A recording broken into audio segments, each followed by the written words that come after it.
Good morning, my friends. You are on Maths Coffee Clarity with Denise DiGrigoli.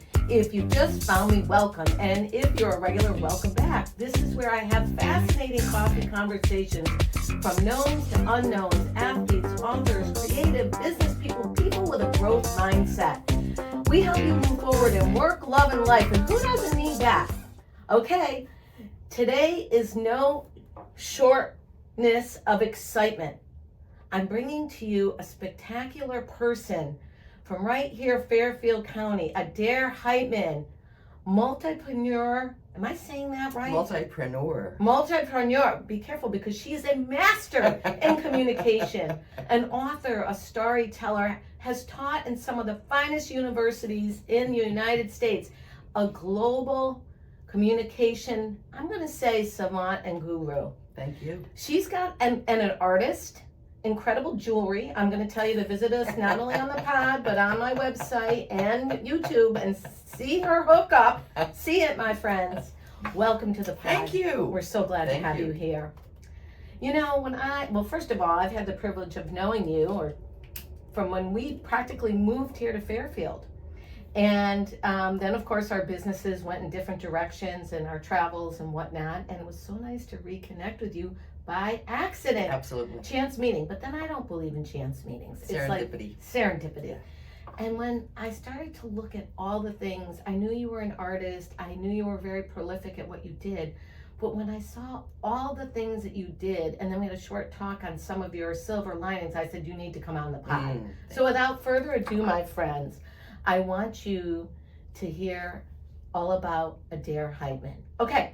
Thank you. Go. Well, what makes you you? Oh man, I mean, what makes me me is I lived in like 5 different places before I was 6 years old, and so I think it's like that just gave me this love of adventure and always doing different things. And I also get bored really, really easily, and so the way my mind works and my creativity works is like I always want to be having something going. And so for me, when I went to art school, that was like the saving grace for me when I applied to college to go to art school, but I didn't get in because in high school, that's a super spill the beans. Right, like right out of the gate, because I was in a public high school in a large city, and the guidance counselor said you can't take art classes until you have all your college pre-prep classes. I believed her. My parents didn't know any different, any better. And so I didn't take my first art class until I was a junior in high school. And that's when you're supposed to be applying for art school. You're supposed to already have a portfolio already. Right. And so I started going to the Art Students League in New York. I would go to the train and I would walk from Grand Central to the Art Students League. Anyway, I got into a really good university, one of the top 3 universities in the country for art. It was a big university. But I got in under an academic scholarship, not for the art school. Well, did you feel bad about that? Well, I did, because I really wanted to be an artist and I really wanted to go to art school, but I decided, since I'm in and I have a scholarship, let me at least start there. Oh gosh, it sounds like my trajectory. You know? Start in business, but you're like, this is sort of craving to be artist. Yeah. But then I don't think I had unpacked my suitcase yet, and I contacted whoever was in charge and said, I have more artwork now to show you than I had when I applied. Can you let me in? Exactly. And I was always a half a semester behind, but I then got into the art school, and everything really that I've used on my jobs, I learned in art school. And even though my jobs weren't artist jobs all the time, but I learned. So yeah, like spill the beans there. So you learned these things in art school that helped you in what we'll call mainstream work. Like, what was it? Learning new techniques. Growth mindset. Yeah. How to take a huge project that was going to last the entire semester and chunk it down into manageable pieces. Time management, project management, even learning different sculpture techniques, different painting techniques, different printmaking techniques. I became facile in learning new things. There was a class, art and technology, and I thought, technology has nothing to do with art. I can't take this class at all. I was such a purist. But I think because I had already had that twist in school, I was all over social media when it came out, and I was like a social media manager for companies that hired me that hadn't even started on Facebook yet or didn't have a blog, and I'd already been doing it for my art and my writing. I'm kind of jumping ahead. No, but it's like, you're not. but it's like everyone's following you. They've had a Yeah. lot of coffee too. Yeah, we're right with you. and this is good coffee. But it's like in college, it was that focus on learning new techniques, being open to new ideas, being accountable for what you did. You know, I want to dial it back for 1 second. You know, so often we take art and cursive, some very important things, out of our repertoire way too early. And it provides the mind with beyond motor skills, cognitive skills, intuitive. Exactly. And project management, I mean, that's just the offshoot of it. Exactly. Right? I mean, exactly, it becomes exactly. part of your charisma and your confidence. I'm all about the arts, as you know. And even observation. Yeah. How to look at something. And also, then this is key, how to receive criticism. It was really and hard. positive feedback. When we had our art gallery for a number of That's years. right. It was so hard to give because I'm an artist but with a business background now, to give credible feedback, because it's true. Like, even when I do stand-up comedy, or even when I do this, when people give me criticism about the opening, I'm like, it's a natural reaction, you know? But like the real artist will see it from, like Einstein, we've got to keep trying, right? Exactly. Like, exactly. where are we putting it in? And we can also choose to not put it in. Yeah. That's Yeah. the beauty. Yeah. Now, just tell the audience before we jam on, what kind of art is your specialty? I'm not into the writing piece yet. Yeah. Currently, I'm doing printmaking. I'm doing monoprints, something called clay monoprints. Really cool. Currently. But I've been a painter, been a watercolor artist, I've been a photographer. I got a Connecticut grant for photosensitizing fabric and combining drawing, painting, and photography on one surface. But again, I like complete something and then, okay, I'm done with that. It's like, I want to do something else. I want to create in a different way. So currently it is clay monoprints. It's like you are the uber curiosity. Absolutely, yes. And it hasn't killed the cat yet. No, you know what? There's so much more research on where just staying curious can take you as a person, right? Stress relief, Absolutely. depression relief, never mind accelerating in your career. Okay, so now you get into art school. Oh yeah, no, you had to. Disclaimer, she has her finger up, my fabulous necklace I did not make. An artist, I got it at a Kentucky Contemporary Art Museum. And it's fabulous. And I don't know who made it. But full disclaimer, it's a fabulous necklace. It is a fabulous Yes, necklace. And, well, you know, devising your own unique style in the world of creativity is okay. But then what I find is, like, when you're creative like that on the outside world, how do you get people to embrace you and take you serious? Right. Those have been some of my hurdles, because I dress a little crazy. I definitely am a little loud.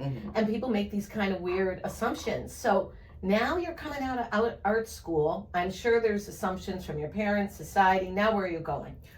Well, I got a job at a print shop, a local print shop, and so I, on the job, learned how to cut and paste and set type and create letterhead and magazines and brochures. She's going way back, my friend. Way back. Listen, this I is have a nothing. fabulous legacy. But this is good stuff for people to know. Yeah, absolutely. I mean, absolutely. this was how our papers were printed years ago. Absolutely, and part of it was what I learned in art school. I had applicable skills. So that I went right from being a fine art major to working in a print shop, and then years later I was with an entrepreneurial company that really is what put desktop publishing on the map. I mean, so it's like, I've had this amazing, absolutely, it all kept building. Absolutely. Yeah. Now, sad story is, when I graduated from college, I got a Bachelor of Fine Arts, cum laude, fancy pants, scholarship, the whole thing, which I'm very, very grateful for. But sadly, my parents said, you have to go to secretarial school and learn how to type. And you were like, someone poured green acid on you. Absolutely, my bubble was so popped, and I failed that class in typing. I took a summer class in typing and made sure I failed it. So even though I've had jobs as a writer, I am a writer, I have had jobs in which I had to be typing, I proudly failed that typing Well, class. you let them know. Because so many I was humiliated by that. So I think my parents parents didn't. I was a woman, and that was. I was wanting to have careers outside of the secretarial pool, and that was new for them to consider. And I also didn't want to be typing. Listen, I understand, and I love my parents to death, but my dad was like, what do you mean you want to go to college? Like, you're going to marry Joe Blow down the street, the plumber, that's your best friend. So, no, I'm not. Yeah. No. I mean, thank goodness college was always on the table growing up. I mean, my parents really, really believed in that. But they wanted to tell you what exactly you would be learning in college. Right. Well, interesting. So Ava went on to study legal studies, and we're artists, and we're like, in our minds, like, why would you want to do that? You know, but you kind of have to. Today's parenting, and I know you're a parent as well, right? You have to let them fly and figure it out. You have I mean, that's the most boring career in the world. Oh, I'm sorry to my lawyer friends, I love you, but no. Anyways, so now you fail secretarial. You're doing, and this is a good. We failed forward, my friend. Exactly. But I kept on getting jobs in printing companies. I got a job. For a company, it was a national company that designed baby books and photo albums and stationery. And so I was designing cute little froggies and bunnies and that kind of thing. And I was a designer for them and worked for an amazing boss. What I learned, and I'm hoping there are bosses out there that are gonna like heed my words here, is that I was so fortunate to have bosses, Denise, that would teach me on the job what it was I was supposed to be doing. So I didn't necessarily come in already having had a job that I was hired for, but I came in with the skills, with the portfolio, with the mindset, with the questioning, with whatever my professional attitude was in the interview, and they hired me, and all they had to do was tell me once, this is how you do this, and then I was off and running. In our businesses, we feel the same way. When we see attitude, we'll train for altitude. I love it. I love it. Train for altitude. We've got the right attitude. And one of the benchmarks I kind of say loosely is, if I can trust you with my debit card and you have the right attitude, you're halfway in the door. Exactly. Exactly. And that's hard to find. I mean, we can make fun of it, but let's face it. That is hard to find. And, you know, I don't want to make global statements, but so often people come right out of college and say, well, you know, I'm worth this and I'm going to do that. I recently had someone that I absolutely loved working with me who was a star-studded person, but they had never learned anything like even how to read a ruler. Can you imagine? Yeah. So now you're making the funny bunnies, but then I got bored with making the funny bunnies all the time. Well, that's gonna get boring. And so there was a job for a major Fortune 100 corporation, and I thought I could do what they're doing. So I went from the cute little bunnies and froggies to working, designing sales materials and interpersonal management skills materials to other Fortune 500 companies. So again, making brochures, making posters for the conference rooms on interpersonal management skills and all that kind of stuff. So I went from wearing my designer clothes to literally wearing the equivalent of the IBM blue suit. Oh, very boring, but okay. It had meaning. It had meaning. That was the uniform. I could be adaptable. So what I'm hearing from you, and what I want our listeners listening into our Coffee Clutch is like, what made you so curious and sort of fluid and just keeping your eye open and being open-minded to go to the blue suit after the funny bunnies and the creativity and fighting to get that art degree? Well, I had Is to that pay like the in rent. a bottle? I had to pay the rent. I mean, so I was a single woman, living by myself. I had to get a car. I had to, get an apartment. So there's a lot of self-reliance here and self-respect. Exactly. Yes. Exactly. You were like, I'm going to do it no matter what. Right. No matter what. No matter what. So fast forward to today, you were just storytelling somewhere. You have a piece in an award-winning book. So we're going to time warp over. Where and how did you make that transition? Because it's really fascinating to me that you've taught in universities, you are so highly regarded, and you're multifaceted. Where was the bridge? So I think the bridge was with a fiasco. Yeah, the fiasco? Yeah. I think, I mean, it's that was when the bridge blew up, actually. Actually, it wasn't We the all have bridge, it those. was like the bridge blew up. So I was getting ready for a 50-year retrospective of my fine art. And a silent basement flood that I didn't know was coming up from under the basement of a house we just had moved into. Destroyed over 50 years of my fine art work. So you had your art in the basement. Yeah, you're because moving we had just moved in. And you put it on the We basement. put it in the basement. We put it on the floor. And in our previous house of 26 years, I've had different studios over the years, but the last basement was fully dry, so I had stuff stored on the floor there for 26 years. And so when we moved to the new house, we just moved in, and so stuff was put on the floor because we hadn't yet set up, you know, shelving and where my studio was going to be and all that kind of thing. And so that absolutely crushed me because my identity was as a fine artist. My livelihood was partially as a fine artist. Where I was going was as a fine artist. And it, you know. Yeah, I mean, first of all, we have another business, Troy Fine Art Services, that does restoration. Did you have it restored or did you throw it out?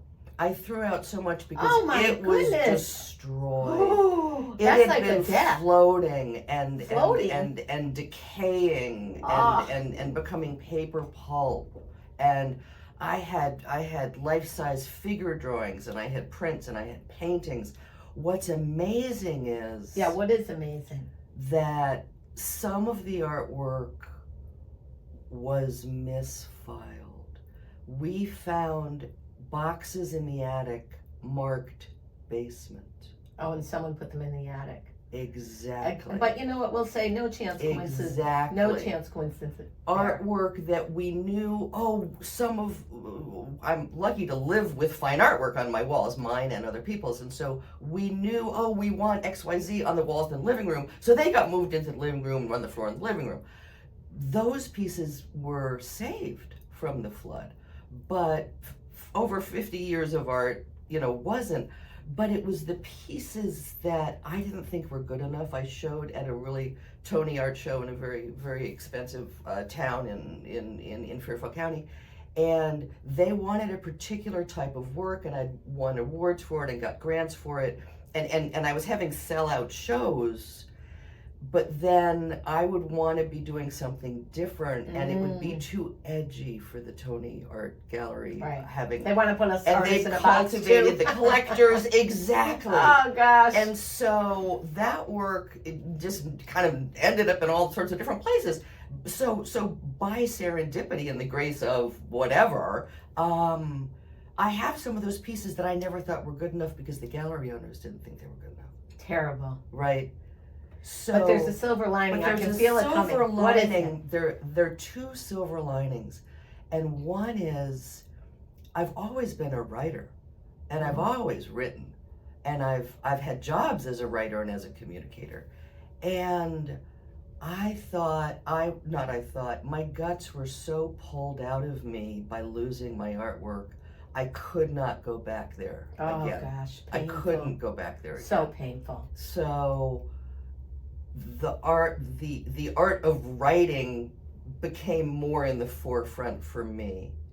So you pivoted essentially. I pivoted. And you let go of you must have grieved, but you let go of it. I think that's the key to moving on in life. You're going to grieve, you're going to get PO'd, you're going to get guts pulled out, but you're going to let it go. I think that's the secret. I think that's the secret, and you do have to feel it. I mean, I think that it was 5 years ago, and I'm still dealing with pieces of the grief. Okay. That it kind of comes back like with any loss. Right. I mean, it's like any loss that kind of thing happens. But a second silver lining is that literally in the moments of the discovery of the loss, I got this message that said to me I had to make a whole new series of a creative project out of this experience. Wow. And that's what I'm in the process of working on now. So many of the clients I work with, and I'm so thrilled you said that, is you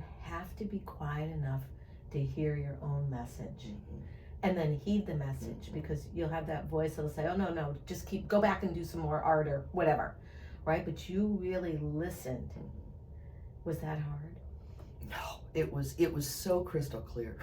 It just whacked you in the head. Yeah, but also, I mean, I've been a meditator for so many years. Tell me about that. Yeah, I mean, I started meditating when I was in college. I'm just taking that venture. Yeah, it has really helped form who I am behind the scenes.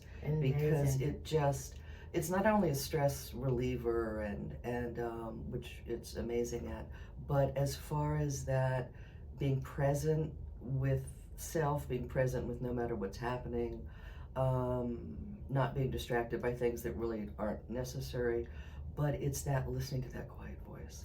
Because the quiet voice for me does come through meditation. So again, it's a skill and a practice that I've been doing for so many years, that when the quiet voice comes, I trust it. So you've had experience too. Yeah. And I bet you've had experience in not trusting it. Absolutely. And you know the difference. Yeah, absolutely. Absolutely. Fascinating. And it's like the voice gets quieter and quieter, but more clear. Oh yeah, I'm so with you there, right? You know, it's that little tiny whisper, and you're like, ooh, I better pay attention, because that real quiet whisper is a big tug. That's fascinating to me, and I'm so glad you brought that up, because I train or coach people on that. Like, there's different ways to get to that meditation. It can be through music, it can be through art, it can be through quietness, it can be through writing. It could be through dance. It could be through dance, but just doing that in somewhat of a regular pattern. Right. Okay, so now you're on to writing. And this is kind of like this part of your life where I reconnect back up with you, and I see that you're storytelling, which I love to do, and what the show is about. And I think it's so important in today's culture. Real stories, not, flash by night, 2-minute tick. I mean, real stories. Yeah. And stories that inspire people, or really, put them on their heels and then inspire them. So now you are communicating, you're writing. What are we doing now? So, under the umbrella of communication, I'm a poet in residence in schools. So I work with elementary school kids. Wow. In writing poetry, and it's coupled with visual arts. There's a visual art component that a visual artist teaches the kids for a week, and then I come in as the literary arts component and work with them for a week. It's amazing. And is this a public school or a forward-thinking school? Private. It's public. It's a program for public schools. Cool. Yeah. And is it a company that puts them in? Yeah, the schools? So I don't know if we can say things, or if you want to put it on your website later, or you can or say whatever. it. Go ahead. I mean, I work through Silvermine Art Outreach Partners. So Silvermine Art Center has a Silvermine Art Outreach Partner. I didn't know that about them. Cool. Yeah. And I mean, and we haven't even gotten into life hacks yet, but can I jump around? Yeah, hack it up. So it's like the importance of keeping your digital footprint so clean and so creative and so uniquely yourself. Because I've been, as an artist and a writer, I always had to sell myself, and I ran my own businesses. So I always had to sell myself.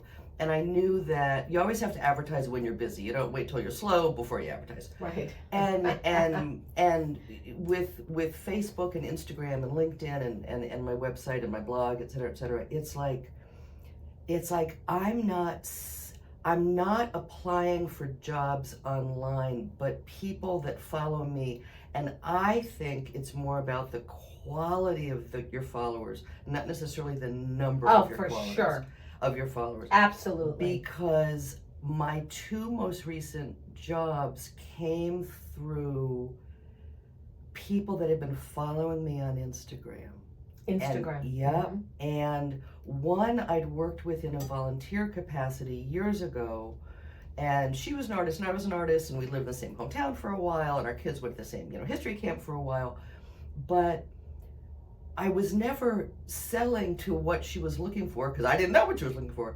But then when she needed a particular professional with a particular skill set, she connected the dots based on what I'd been sharing on Instagram. You're on Coffee Clarity for a reason, because Yeah. it's an authentic share. Yeah. There's this new thing in marketing. Well, there's always new terms in the omni-channel approach, but macro influence, meaning 1 to 10,000 followers, right? It's the quality and exactly what you're saying, sharing what is real about you. We learn that too in stand-up comedy or any performance art, right? People want to hear your voice. Right? When we talked about the moth earlier before you came on the show, like you're there to tell a story about you that connects. Okay, so now you're doing this, fabulous. And then I'm a guest lecturer in colleges and universities across the country. So Zoom is my best friend, because I had a wonderful experience teaching at a university in Texas and through Zoom, and I won a series of national awards in communication, and that put me on the map differently with colleges and universities. And I went to, let's say the awards now. It's kind of jazzy. Jazz us up. So I won a first place in the country for my website from the National Federation of Press Women. I won third place in the country for the story in the Animals book. Let's show this. Overcoming. I'm going to put this on my website, but here it is, my friends. Do you see it on video? It's Animals, Personal Tales of Encounters with Spirit Animals featuring Dr. Steve Farmer, and you're on page 133. 133. There's about 30 different contributing authors that were selected to have their stories published in here. And that book has just won a Storytelling World Resource Award because of my story in it. And the Connecticut Press Club, I received a first place, second place, third place, honorable mention for the Overcoming Fear with Help from the Whale story, as well as stories that I've shared at Pachakacha, which is visual storytelling. I received awards for that. I'm asked by different churches and congregations to, I'm not a minister, but in the summer their ministers go on hiatus, and so they look for lay people to give a sermon. And so I've been asked to be a speaker in the summer, and those sermons have won national awards. Do you apply for awards, or do people find you and give you awards? So that's another inspirational piece, is apply to contests. Apply. You know, in your niches of your life and your work, you meet people, or you see online, or you get this newsletter, and you see there are these contests out there. And it's just like as an artist applying to get into an art show, to an exhibition. You either get in or you don't get in. But apply for them, because no, the awards haven't, even the Connecticut Commission on the Arts grant that I got, I had to apply for it, they don't sadly just drop from the sky. Oh, here's an award, Adair. Here's an award. I didn't know you have so many of them. If they were just finding you in a garden. No. I wish. When I'm meditating in the garden, it's like, yes, they just dropped out. What I'm also hearing from you is it's part of your repertoire of what you do for your marketing, for yourself, for your energy. But I also hear that you lose the attachment. In other words, if it doesn't happen, you're cool. Yeah. You're confident. Oh my gosh. And my friends on Coffee Clarity, I'm really telling you, the key to success is to visualize and then lose the attachment to the outcome and allow what's supposed to come in. And you're sort of like the pinnacle of that. Thank you. It's very Buddhist, even though I'm not a Buddhist, but a lot of, I think, what I do and what I've learned, has that non-attachment quality. It's very freeing. Well, the flood really freed me up, kind of really, really big. That was like a big freeing experience. Well, when paper goes to pulp, yeah, that's that was big. That was big. Yeah. So, as we're kind of wrapping up a little bit this has been so much fun. We're going to give you a couple extra minutes just because you're too fabulous for the Coffee Clarity. So, you have had an incredible trajectory. Obviously, you're very good with the youth. You know what's going on from the time, you had to take a secretarial class to current AI and raising children in where we're raising them, which I would say is a little challenging at times. Yes, it is. What would you say to the, this is a three-parter, to the 20 to the 40s and the 40s to the 50s and the 50s and beyond? Like, everybody in their life, right? Ava's graduating college. She's trying to figure out who she is, what she's doing. I've got friends that are, pretty heavy-duty career ladies having babies at 40. And those of us that are hitting other special decades are reinventing. So what's Adair Heitmann's magic spill the bean for people that are trying something new? Just say yes. That's a badass Say speech yes. right there. Just say yes. Say yes. Couldn't be any simpler. Even if you haven't done it before. Yeah. Even if it scares you. Yes. But don't do anything you shouldn't, to hurt yourself. But Or just illegal. say yes. Just say. And try it on for size. See if it works or not. And then decide. And that's sort of like the epiphany and the pinnacle of who you are. Just say yes, in spite of paper going to pulp and various. Okay, where are we finding you? Oh, Instagram, Artsy Writer Mom, and the handle keeps me very humble and very happy and very humorous. And so it's very, when I was setting my handle, I asked my beloved son what he thought, and he thought it was kind of boring. I was gonna be more, corporate. And he said, "How about Artsy Writer Mom?" I said, "Works for me." Isn't that nice? How our children have contributed. Well, Ava's friends dubbed me Mav. Actually, it was Mom Savage, Maverick to Mav.